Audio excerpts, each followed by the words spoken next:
Dear viewers, welcome back. It's still the show Deen and Dunya, and our topic is harmful pleasures. So we've been talking about all these issues, all the things that we might see them as harmful, but then they're pleasurable. But so there is somebody called Leslie, and she used to be like someone that do researches on animal life, animal sciences, and all that. So one day she went to Zimbabwe, and so after doing her research, she came out of the forest and she was looking a bit dirty, a bit unkept. So she saw a little pharmaceutical store and she decided to get some medication. And when she went there, she saw a large poster somewhere in the store. So she turned around and she was like, this is me. She told the pharmacist, this is me. It was actually her. But then, you know, she was a bit unkept and something like that. And research. But no one believed her. So when she went home, she was thinking about the incident and she was like, well, it is right for them not to believe that she was the one in the picture, because she said that picture had a lot of filters, a lot of Photoshop and all that, but this is the real her. So it's right for them to say that. So she was like, she was actually having an acting career, and she said what made her go into that was when she was young, she didn't have enough love and care from her family and her parents.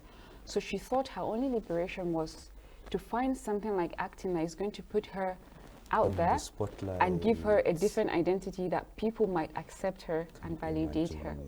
So she was enjoying that fame and the popularity and all addiction to social media, always posting things. Always online. But she decided to make two different lists.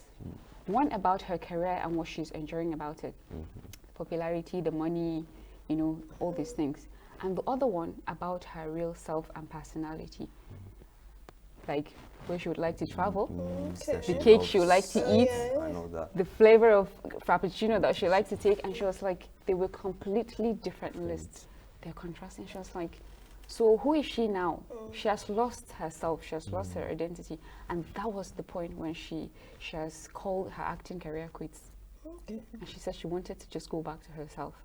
So that was also addiction, because she wasn't actually displaying her real identity and she has lost herself. So what's the point? And then it comes with, you know, being somebody else entirely is exhausting.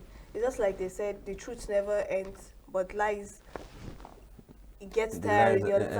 So having to do the same thing over and over is exhausting. How did you think? Sometimes I wonder how some of them keep up, the social media influencers. It's like pretense.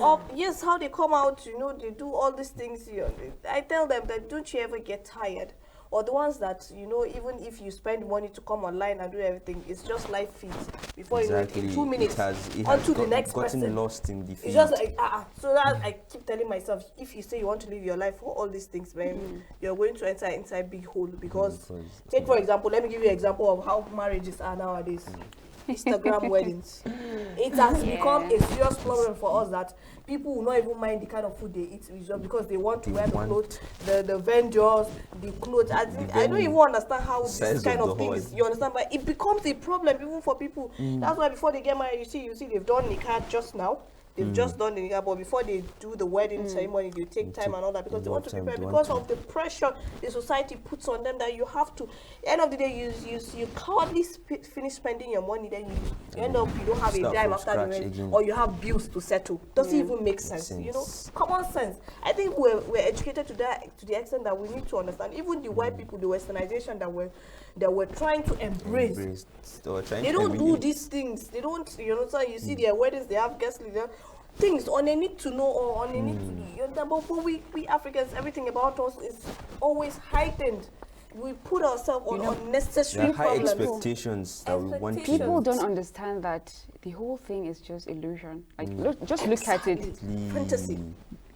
Back then, people were so obsessed with books. You go to bookstores, they'll get books. Culture was. And then the technology came, and that you can have your book.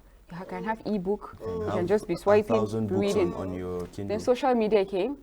You might maybe sit down and watch a long lecture that lasts maybe for 20 minutes, 10 minutes.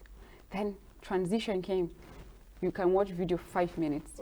They said now 3 minutes. Now it's just a reel 1 minute. The thing keeps changing, you understand? And then you keep swiping on your feeds. reducing day The by attention day. span, yes, exactly. So that's why people are keep creating, devising on kind of means to continue to engaging stay in on the spotlight, to stay exactly. there. Take for example the social media apps that I don't know how even people keep up. To be Imagine. honest, I can't, it's just this that TikTok was the height of it. It was just the height of madness. But it's lovely. Honestly. If you're using it in a good way. Some educative things happen, Yeah. but to me personally, I don't have the time and effort. To look for it. So That's that's just because it I don't now. see what I'm. But my people, honestly, see, if a person has found himself or herself in that kind of situation, the addiction, sometimes the thing is they don't know how to get out of it. They're helpless. Breaking the circle. They're helpless, honestly. For some people, genuinely, they're helpless. Genuinely. For some, I would not like. For some, it's all about clout. That's another problem. That it's still about the same thing. That spotlight. It's like people are addicted to the spotlights. Before it used to be that people had social confidence issues, that nobody wants to be the center of attention.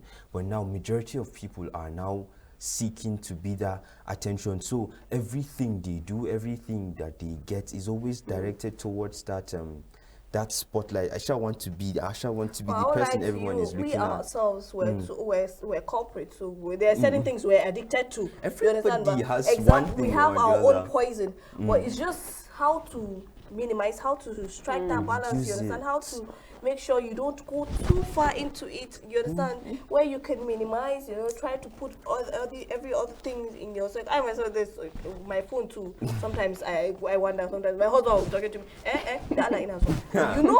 Sometimes those kind of things. But we're trying to say, how can we regulate the bad habits?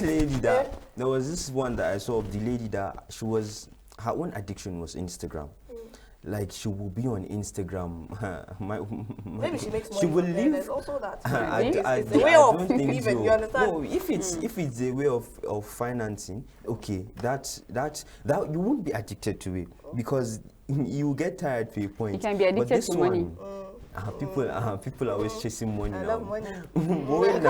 This one, she will be cooking, and I wonder, how can you put a pot of water on fire, on the gas or on the burner, and the water, every single thing will evaporate from the pot, I know that, because you're using Instagram or you're watching TikTok. And I'm like, this one is dangerous. But you need to be calming down, honestly. It's just so that you not burn the house at all. They just try to and times without number, she's on Instagram and she will touch the pot without anything, and so you will see bruises, and I'm like, this is definitely not normal. You will see that is too burns much. or blisters No, once honestly, in a you while. can't inflict harm on yourself. This is really down. interesting. I really don't want to go, but dear viewers, it's still the show Deen and Dunya, and our topic is harmful pleasures. So, Habiba, give us advice. What can we do? To be honest, we're in a point where we're at unexpected turning point in our lives, you understand, where with global warming, technology, everything is heightened, and all these changes are coming rapidly, it's moving fast. Change is constant in life, only how we experience it that is up to us. So we're trying as much as we can not to make it consume us, trying to strike a balance, and also let's have a moral compass or code, something that will regulate us, something like our faith, you understand, but doing things that would not make us go extreme, trying, you understand, not to go over the edge, you understand, but try to embrace the little things and then learn to love yourself and your life. You and understand? those little things. You don't need people's validation. I think a lot of us are out there looking for validation and popularity and all that. As we strain to grab the things that we desire the most in life, we forgot the little things that matter. The little things like that family, matter. friendship, love, religion. You understand? But those things that actually makes us complete, those things that will justify our life, dunya and akhirah, we forget all those things. So we try as much as we can. Abdul, one advice, just one advice. I was going to say that, wallahi, we need to really pay attention to ourselves these days, because when people come running complaining, I'm like, okay, you know what? Just sit down, calm down, chill, and listen to yourself. Just relax, and listen to your heartbeat. I mean, some people will tell you they haven't heard their own heartbeat in years. I'm like, you should just really just try to calm down, try to look at where your life is going, look at where you want to be. That makes sense, not where you want to be in the spotlight. Please, let's be calming down. But all in all, that's just the whole idea. I think we should calm down and listen to ourselves. These are lovely advices, but for me, I would say, first of all, whatever you do, the fear of Allah is ultimate. Yes. It is going to stop you from any harm. I would assure you that. Somebody said one quote changed his life. He said he just saw that quote inscribed on a wall that your thoughts becomes your action. Your action becomes your habits, and your habits becomes your character, and that makes you who you are. So I would tell you, look through these stigmas and break them, and you'll be fine, inshallah. Just like Thank you for staying with us, and look out for other topics. Inshallah, you'll learn a lot. Thank you very much. Assalamu alaikum wa rahmatullah.